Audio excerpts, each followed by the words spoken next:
Hola, buenas tardes. Gracias por la asistencia.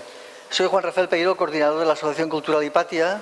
Es una asociación sin afán de lucro, como ya sabéis, en la que hacemos muchísimas actividades de todo tipo para desarrollar la conciencia en el ser humano y mejorar los hábitos y activar un poco más el sentido humano de las personas.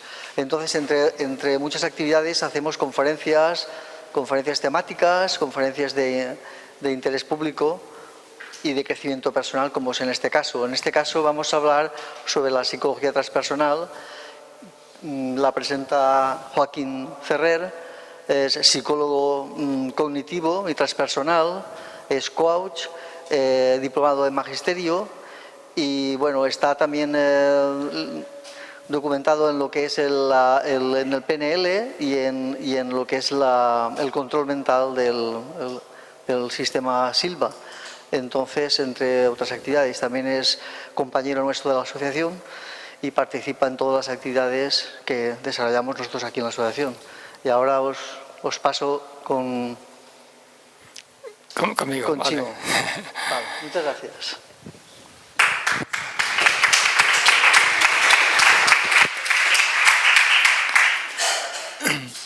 Bueno, muchas gracias por venir. Buenas tardes.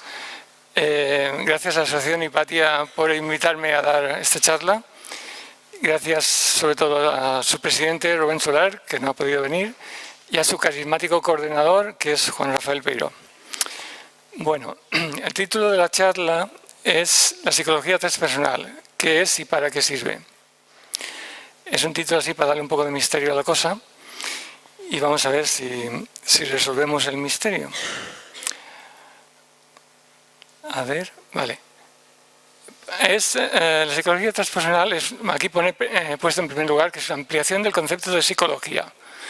Vamos a ir por partes. La ampliación del concepto de psicología quiere decir que la psicología académica es una psicología que tiene a gala ser científica, utilizar la metodología científica para tratar los problemas psicológico-emocionales. Entonces, eso hace que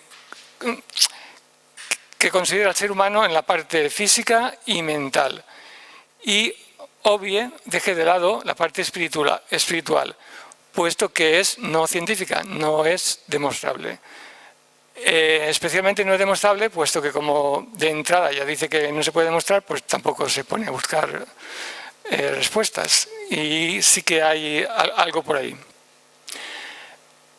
Eso hace que sea una psicología muy prudente y que a veces al paciente necesita algo más que la psicología convencional no llega, por ser precisamente tan prudente. Esa prudencia está debida a que en el ámbito académico tiene mucho miedo al ridículo. Le preocupa mucho el descrédito en el ámbito académico, entonces no se arriesga. Entonces, la psicología transpersonal sí que considera al ser humano como cuerpo, mente y espíritu. Lo da por hecho y de hecho lo argumenta, que luego vamos a ver. O sea, sí que ha investigado, se ha dedicado a investigar ese terreno y sí que ha encontrado suficientes argumentos para afirmar que tenemos también la dimensión espiritual incorporada a nosotros.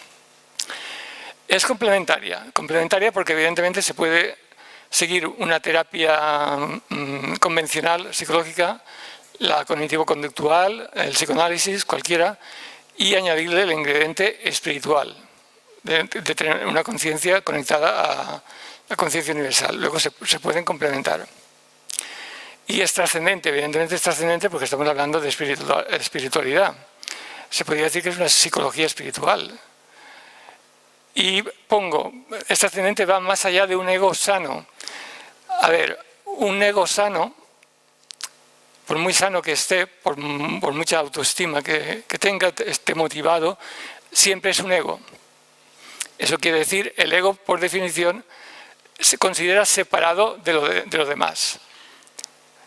Cuando digo que es más allá del ego sano, significa que que trasciende la noción del ego de que está separado de lo demás. Un ego considera que, por ejemplo, yo soy yo y los demás no tienen nada que ver conmigo. Yo puedo tener una serie de amigos, una familia, cosas con las que me identifico y lo hago como una proyección del yo, de mi yo. Pero no, los demás siguen siendo extraños, otros. Entonces, voy a poner un ejemplo. Los dedos de la mano están unidos a mi ser, forman parte de mí.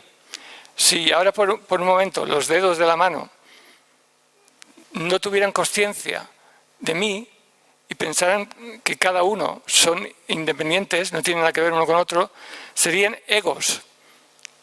Egos que no tienen conciencia de estar todos unidos. Ahora imaginemos que son egos sanos y colaboran entre sí.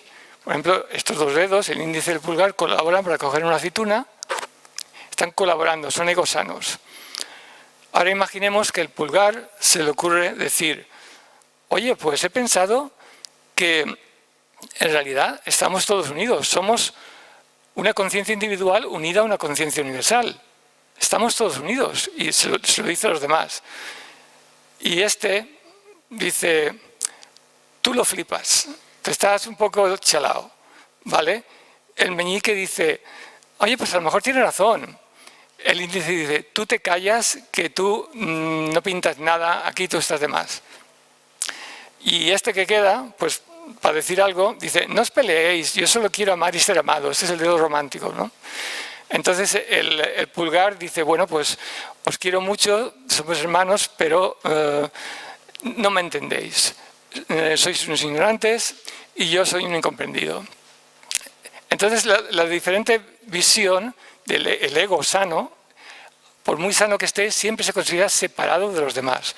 Y esta psicología tiene el otro punto de vista, de que estamos unidos. Ese diferente punto de vista cambia nuestra actitud ante la vida completamente. Aquí nombro una serie de técnicas psicoterapéuticas que han ido acercándose a lo que es la psicología transpersonal. La logoterapia, que la inventó Viktor Frankl, que es un psiquiatra judío alemán que fue un superviviente de los campos de concentración nazi. Él se dio cuenta, él se pasó prácticamente toda la Segunda Guerra Mundial en un campo de concentración y se dio cuenta de que la gente que conservaba no solamente la vida, sino un cierto equilibrio mental dentro de toda esa locura y esa crueldad que eran los campos de exterminio, eran las que encontraban un sentido a su vida, un sentido trascendente, por el que llegaban incluso a comprender al opresor. Esta gente que tenía un sentido trascendente de la vida, pues conservaba la cordura. Esos eran los que más resistían. Entonces, Viktor Frankl, como que es psiquiatra, inventó, él tiene un libro que se llama El hombre en busca de sentido, inventó la logoterapia que propugna eso, con el sentido, encontrando sentido a la vida,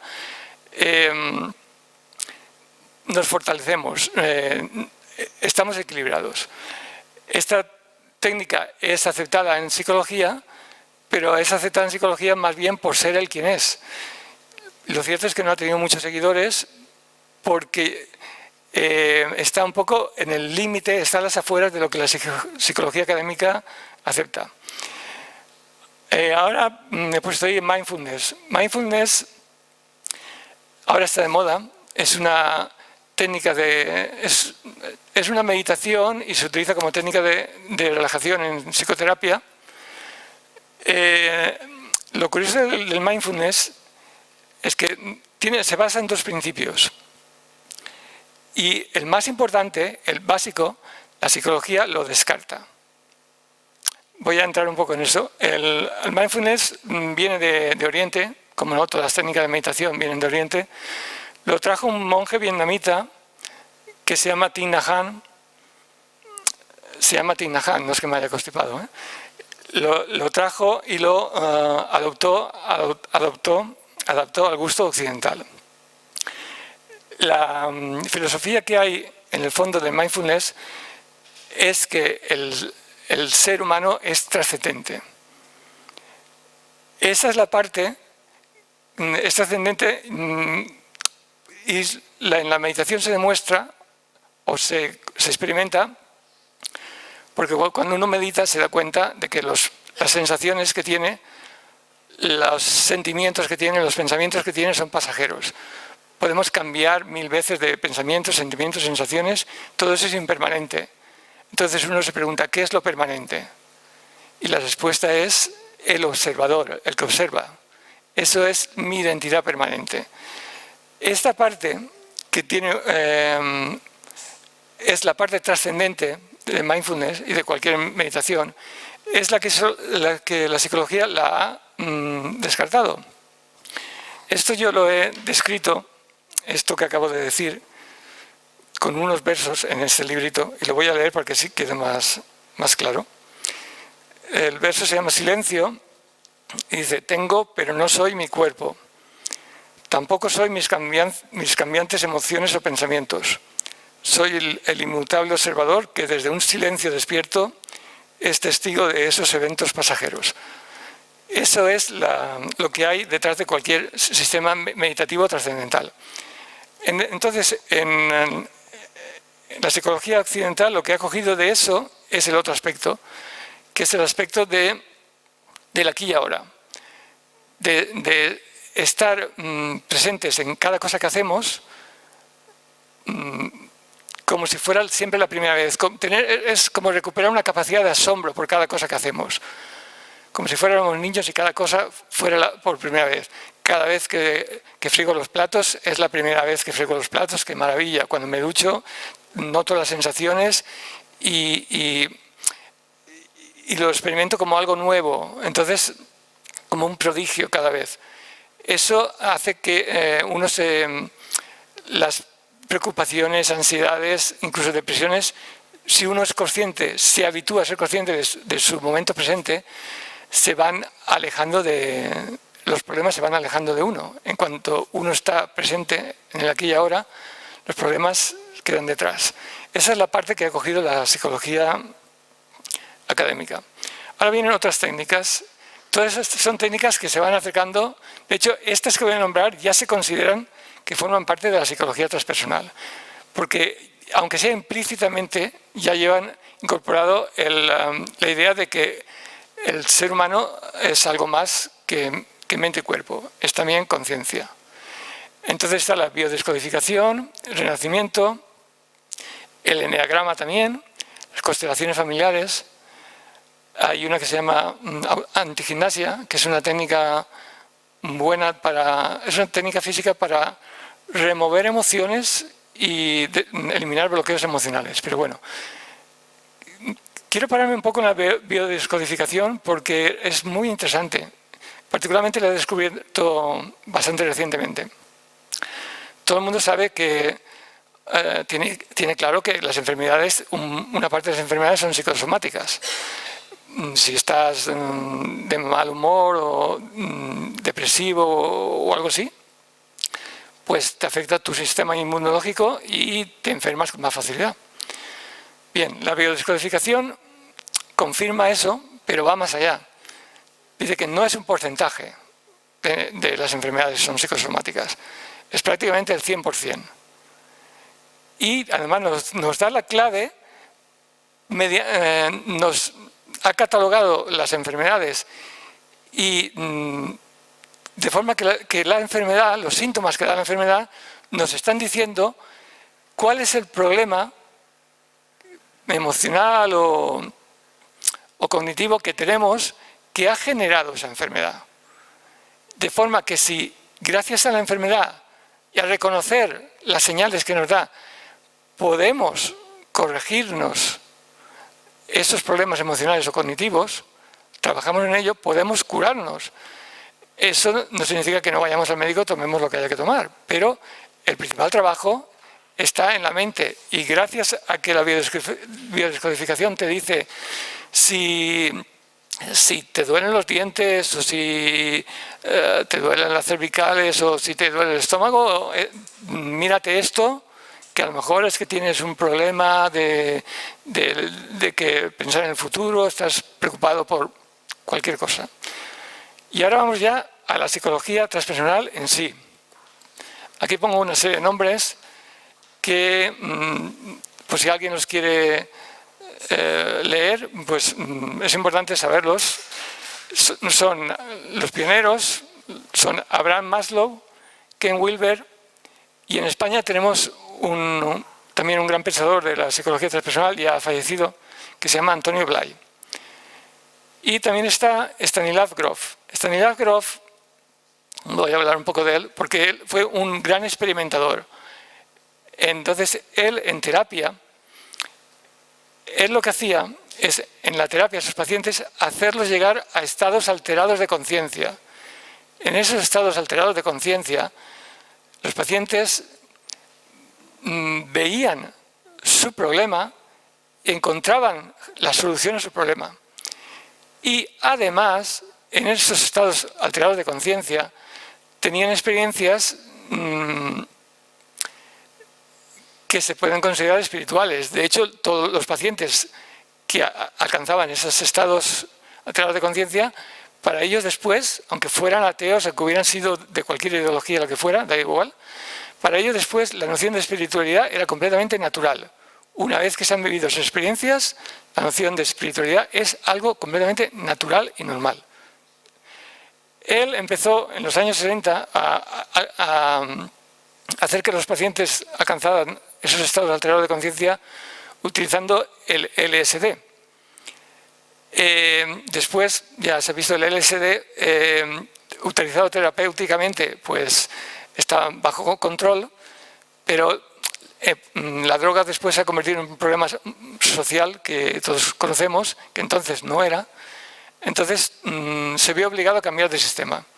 Inventó un sistema que se llama respiración holotrópica, que es una respiración alterada, en fin, no voy a entrar en detalles, es una respiración más acelerada en un ambiente, en una habitación cálida, con una música también frenética y con un cuidador, unas circunstancias especiales que llevan con más trabajo a esos estados alterados de conciencia. Esto era con fines curativos al paciente.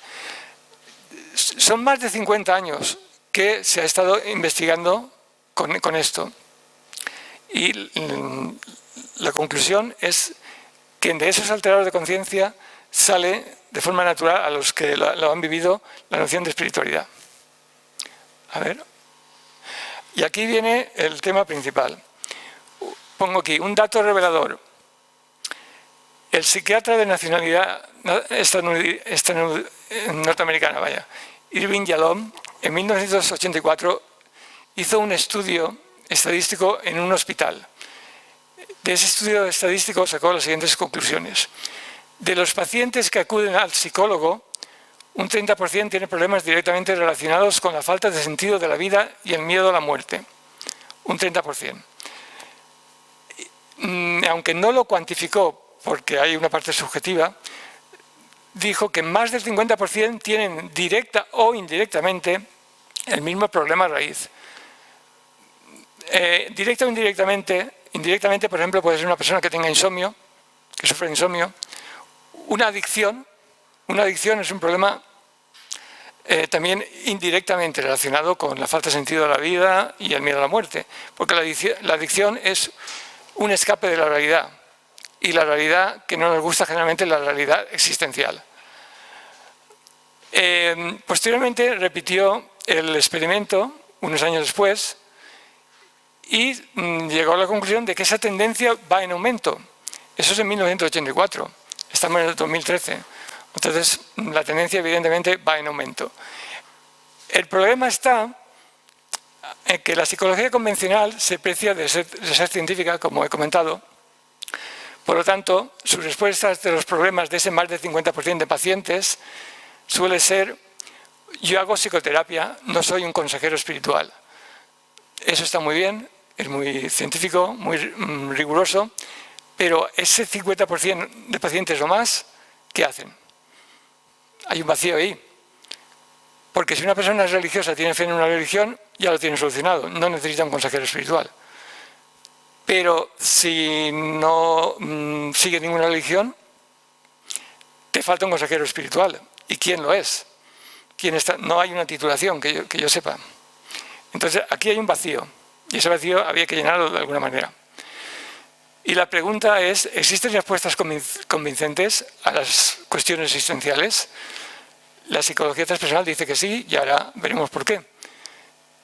Ahora, lo que pasa es que hay prejuicios, resistencias y creencias irracionales que nos impiden encontrarlas. El principal de todos los prejuicios, según yo veo, en mi opinión, es este que pongo aquí. Dios desigual a la religión. La idea, la asociación que tenemos, por motivos que ya se verán, de que la noción de Dios, una conciencia universal, o llamadlo como queráis, del Ser Supremo, el Gran Espíritu, el concepto de Dios va ligado al concepto de religión. Y el concepto de religión hoy en día, en un gran porcentaje, está ligado al concepto de basura. Así que, y en la espiritualidad, un poco lo mismo, porque la gente normal y corriente se pone a pensar, a ver, espiritualidad, me van a hablar de Dios. Si me hablan de Dios, me van a hablar de religión. La religión para mí es basura. Entonces, Dios, espiritualidad igual a basura, no quiero saber nada. Ya de entrada es, no quiero saber nada. Entonces, esa es la principal gran resistencia, porque si se vence esa resistencia, si uno se abre, descubre más cosas de las que piensa. Que es lo que tiene que tratar de hacer para motivar, para que encontrar, porque la psicología transpersonal trata de darle un sentido y con ese sentido empezar a trabajar a partir de que primero tiene que convencerle de que hay un sentido. Vamos a ver. Entonces voy a hacer un repaso de cómo vivía el ser humano antes de la aparición de la psicología. Es un poco de la historia, cuáles son las limitaciones de las terapias y qué aportan los nuevos movimientos psicológicos que he nombrado ahora. Entonces voy a hacer un repaso desde la espiritualidad natural del hombre primitivo. Después la sociedad se va asentando, va creciendo y ya sale la filosofía. De ahí llega la religión. A la religión la va desacreditando la ciencia y cuando la ciencia desacredita la religión, digamos, aparece la psicología para consolar de alguna manera al ser humano cuando le quitan las creencias que le dan consuelo y le dejan con la pura ciencia, empiezan con la neurosis y los problemas. Entonces aparece la psicología. Pero la psicología se queda un poquito corta porque los problemas existenciales no llegan a ellos. Entonces estamos en una nueva era en donde se empiezan a buscar cosas y ahora aparece la psicología transpersonal que empieza a dar respuestas, que es a lo que vamos. Espiritualidad natural. Es muy simple, particularmente es la que prefiero. O sea, yo creo que si nos hubiéramos quedado ahí, nos hubiéramos ahorrado muchos problemas. Estamos hablando de que el ser humano, o sea, él vive en tribus nómadas, que van de aquí para allá, cazando, tal. Entonces, ellos ven que todos somos hijos del Gran Espíritu, los dedos unidos a la mano y unidos al cuerpo. Somos todos hijos del Gran Espíritu. Inmediatamente, ligado a eso, hay un sentido de trascendencia más allá de esta vida corporal. Y para sentirse bien con uno mismo, hay que estar en armonía con la voluntad del Gran Espíritu y por lo tanto comportarse con dignidad, respeto y moralidad. Va todo ligado. Es como si el Gran Espíritu, Manitú, que le pueden llamar los indios, si nos ha creado por amor, tiene unos designios y entonces tenemos que ser dignos de él. Aunque nos dé amor incondicional, si uno lo siente, uno quiere ser digno de eso. Entonces, comportarse con dignidad, respeto, moralidad. Sabéis, por haber visto películas americanas de indios y vaqueros, que los indios no concebían que alguien pudiera mentir. El hombre blanco engañaba muy fácilmente a los indios porque les decían mentiras a más no poder y aquellos se lo creían, era inconcebible que se pudiera mentir, que era su nivel de integridad. Hay una historia que voy a leer aquí también de este librito que narra un poco, a ver si lo encuentro, aquí está, la forma de entender la vida que a mí particularmente me encanta. Dice, cuenta una antigua leyenda sioux que una noche el jefe de la tribu, reunido con sus nietos al calor de la fogata, les contó lo siguiente: una gran pelea entre dos lobos tiene lugar dentro de mí. Uno de los lobos es maldad, temor, ira, envidia, dolor, rencor, avaricia, arrogancia, culpa, resentimiento, en fin. El otro lobo es bondad, alegría, paz, amor, serenidad, ternura, humildad, generosidad, verdad. Esta misma pelea ocurre dentro de vosotros y dentro de todos los seres de la tierra. Los nietos se quedaron pensativos y después de unos instantes de silencio, uno de ellos preguntó: abuelo, ¿y cuál de los dos lobos crees que ganará la pelea?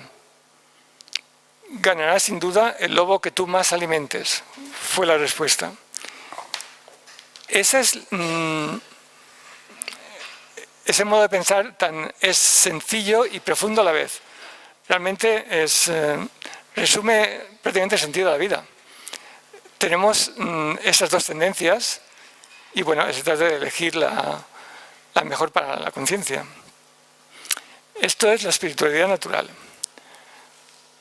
Ahora viene, bueno, el hombre ya pasa de ser nómada, se asienta, se hace agricultor, empieza a crearse las sociedades, empieza a haber jerarquía, tiene más tiempo para pensar, el hombre es curioso por naturaleza, empieza a inventarse mitos y fábulas basadas en hechos históricos o no.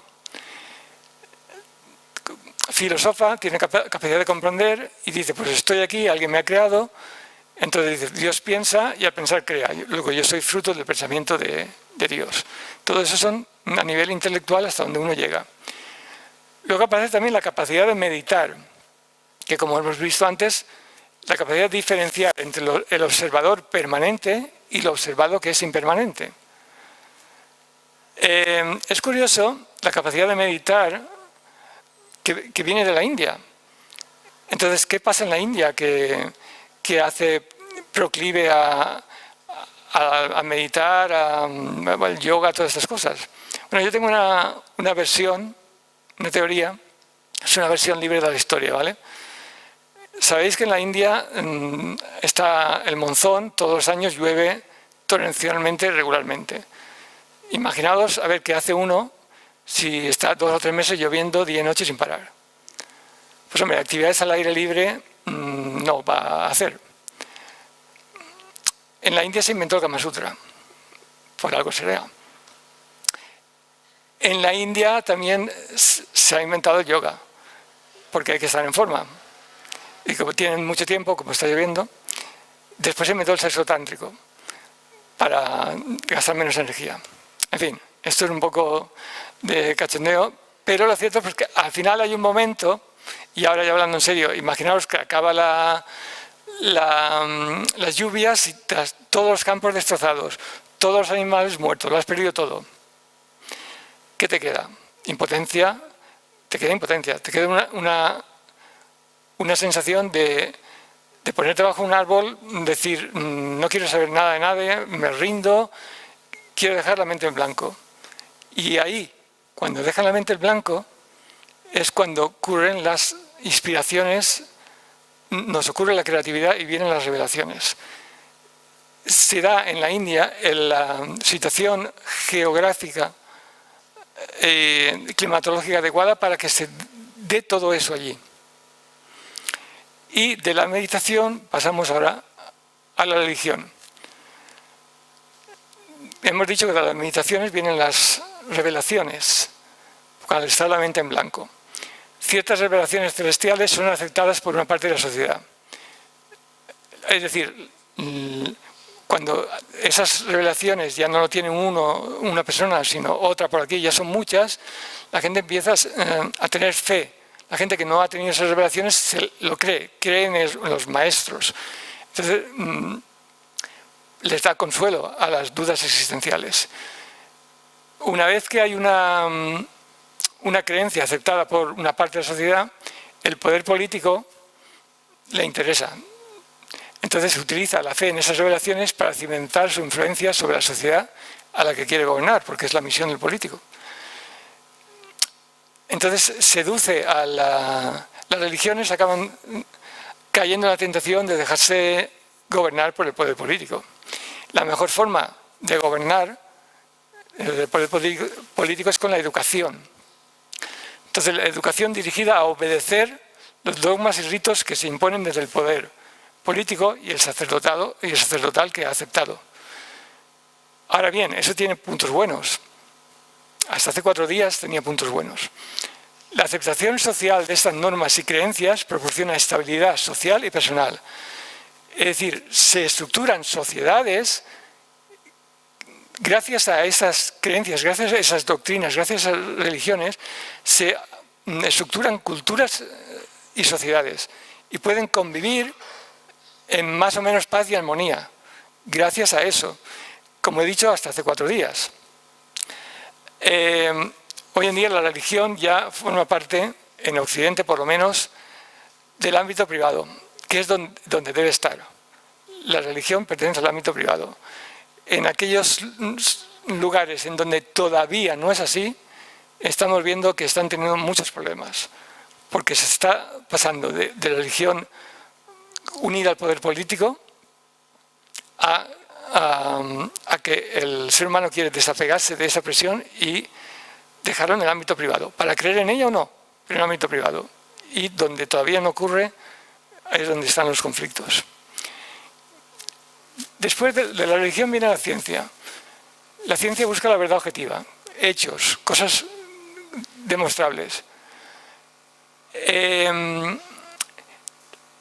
La ciencia supone, y ahora diré un poco por qué, un descrédito de las creencias religiosas y por asociación de ideas del concepto de Dios y de la creación. Porque si la religión es el representante de Dios, pues entonces si desacredita la religión, por asociación de ideas errónea, desacreditas también nociones de espiritualidad.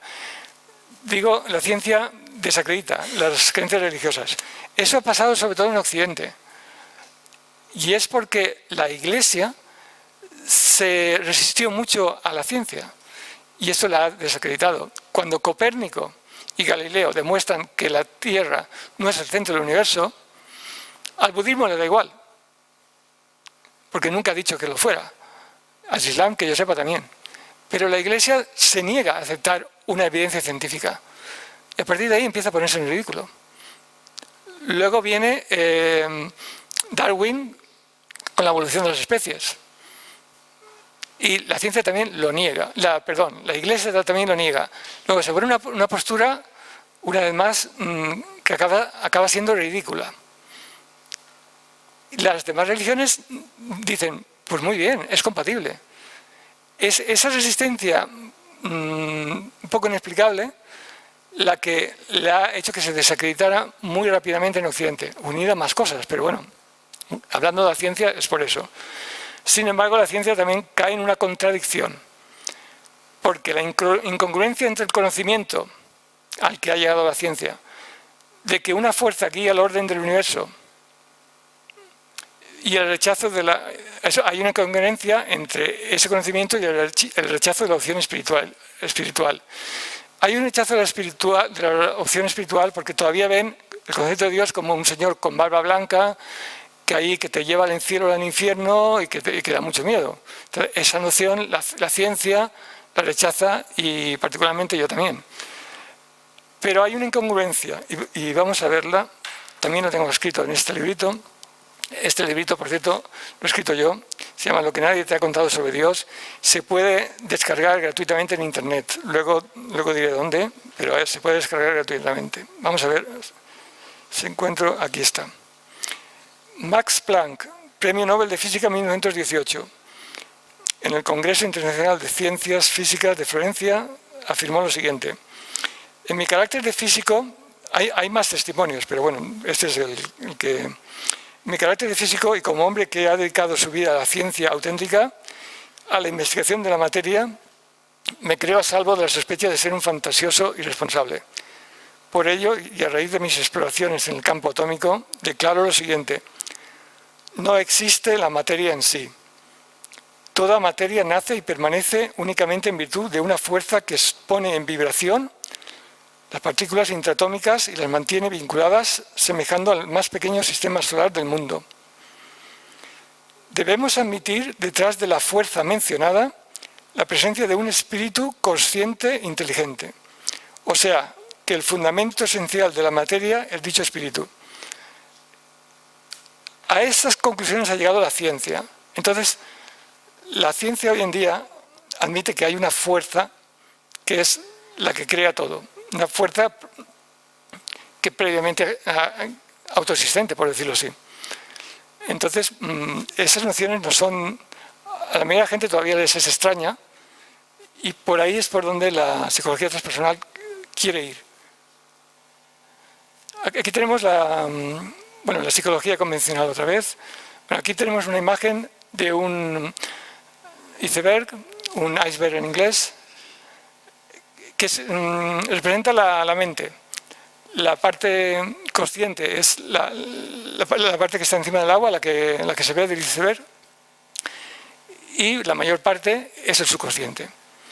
Entonces, la psicología lo que hace es, cuando tenemos un problema que no lo hemos detectado, no sabemos cómo solucionarlo, trata de conectar con el nivel subconsciente, que es la mayor parte, para descubrirlo, y luego de descubrirlo hay que convencer al subconsciente de que solucione ese problema, porque desde el subconsciente se puede solucionar, no desde el consciente. Entonces, si le consigues dar una nueva, que vea el problema de forma distinta el subconsciente, una nueva perspectiva, cambia la actitud. Una vez el subconsciente está convencido, pues ya vas solucionando el problema, el bloqueo que tenías, fuera de la índole que fuera. Pero yo aquí dejo una pregunta en el aire. ¿Y consuelo? Consuelo me refiero a consuelo existencial, que hemos visto que es más del 50% de los pacientes que acuden al psicólogo tienen problemas existenciales. ¿Todo este proceso soluciona algo a los problemas existenciales? Los dejo en interrogante. Entonces, vamos a ver. Entonces, llegamos a la nueva era, en este recorrido histórico, en donde pasa que cuando hemos descartado la religión, pues nos sentimos como huérfanos a nivel espiritual. Entonces nos ponemos a buscar el padre adoptivo, la madre adoptiva, lo que sea. Nos ponemos a buscar. Entonces hay una sed de respuestas existenciales insatisfecha y una búsqueda de alternativas indiscriminadas. Indiscriminadas porque lo mezclamos todo. Mezclamos el budismo con el tarot, la astrología con el reiki, y a ver qué sale de todo eso, porque vamos un poco dando palos de ciego. Y de todas maneras, bueno, eso genera un proceso de dudas, confusión, resistencias, porque también la vieja cultura, la cultura cristiana está ahí, la tenemos ahí, ofrece ahí resistencias y todo eso, y nos hace vulnerables. Dicho de otra manera, nos hace a todos neuróticos, más o menos, pero el que más, el que menos, como dicen en Valencia, el que no suma senís, pues eso, nos da vulnerabilidad. Pero se está abriendo paso un nuevo paradigma que va de las creencias a la comprensión. A ver si lo explico. Las creencias, por definición, las creencias se pelean entre sí. Si yo soy cristiano y considero que mi fe es la verdadera, es una creencia. Y pienso, o sea, si yo soy cristiano y estoy en un ambiente cristiano, estaré en el paraíso, estaré a gusto entre los míos. Y diré, si todo el mundo creyera en esto, qué bonito sería el mundo. Pero los que no creen como yo son unos herejes. Ahora, pongamos que soy musulmán. También, si estoy en mi ambiente y tengo fe en esa creencia, diré qué bien se está en esta cultura, qué bonito es si todos obedecemos. Y querré convencer al otro de que la verdad la tengo yo. Y si no lo consigo, el otro es un infiel. Luego, las creencias se pelean entre sí, inevitablemente. De hecho, se pelean una creencia entre otra y se pelean entre ellas mismas. Católico con el protestante, el chiita con el sunita y todos esos rollos. Luego, las creencias originan pelea, lucha, siempre. Y eso no, mientras haya creencias, siempre va a haber lucha. La comprensión es situarse en un plano superior. Situarse en el plano de darse cuenta de que la noción de espiritualidad es tan grande que no cabe en ninguna religión. Cualquier religión se queda corta. Y lo voy a explicar también leyendo otra frase de un místico sufí. A ver dónde está. Esperar un momento. Es una frase de un místico sufí que se llama, si lo pronuncio bien, que no lo sé, Ibn Arabi, que por cierto nació en España, en la España musulmana. O sea que esto que dice podría considerarse transpersonal totalmente, igual hace 1000 años ya. Dice, mi corazón se ha abierto a todas las formas. Es una dehesa para gacelas, un claustro para monjes cristianos, un templo para ídolos, la Kaaba del peregrino, las tablas de la Torá y el libro del Corán. Yo practico la religión del amor. Cualquiera que sean las direcciones en que avancen sus caravanas, la religión del amor será mi religión y mi fe. Desde ese punto de vista, desde esa comprensión, no cabe pelearse. Si tu religión es si lo que dice